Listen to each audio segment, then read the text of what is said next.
Hello everyone, welcome back. Tonight we're going to take another look at a brain teaser. This one is going to be finding an error when getting the next item in a list. As always, you can find a link to this particular brain teaser as well as the GitHub repositories that contains all of them down in the video description. Let's take a look.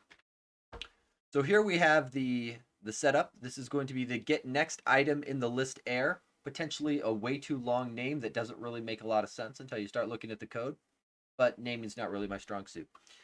Let's take a look at the actual code in Visual Studio. So for this particular spot the bug, everything hinges on this particular method here. This method has a bug and will throw an exception. So the questions to answer are, what is the exception and under what conditions is it thrown?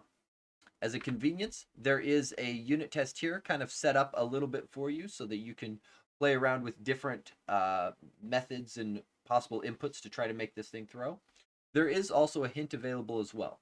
So if you want to give yourself a chance to try and solve this, go ahead and pause the video, check out the link. I'll give you a few moments. 3, 2, 1. Okay, let's start with the hint here. This hint calls out taking a look at the remainder operator, what a lot of people will call the modulus operator. So if we open up those links there, the remainder operator kind of gives you a bit of a hint of where we're going with this, because with a remainder, that's the mathematical division operation. So for C# as well as many other languages, this operator will do division and give you back whatever the remainder was. So 5 modulus 4 gives back a remainder of 1 because 4 divides into 5 one time with 1 left over. Kind of a for example, since the multiplicand and the remainder are the same value. But let's go back and take a look at the code.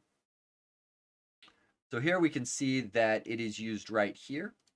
And so then the question becomes, under what conditions would that end up throwing an exception? And then kind of side bonus, how would you go about fixing it? Let's take a look at the solution. So here you can see we added in a little bit more, but the exact exception thrown, and you can see by the assertion that it's a divide by 0. So if you came up with, on the case of an empty list, this method will throw, you are absolutely correct, this will throw a divide by 0 exception. We can run all of the test here to see, and we can see that both of the tests pass. Down below, we can see one possible solution for going through and fixing this. As always, context matters. It'll depend on your application, how you might go about fixing this particular problem. In this case, I elected to use pattern matching, specifically a property pattern, to check that the list has at least one item in it by checking against its count property, in order to ensure that this will never be 0 and will not throw the divide by 0 exception. With that, happy coding. See everyone next time.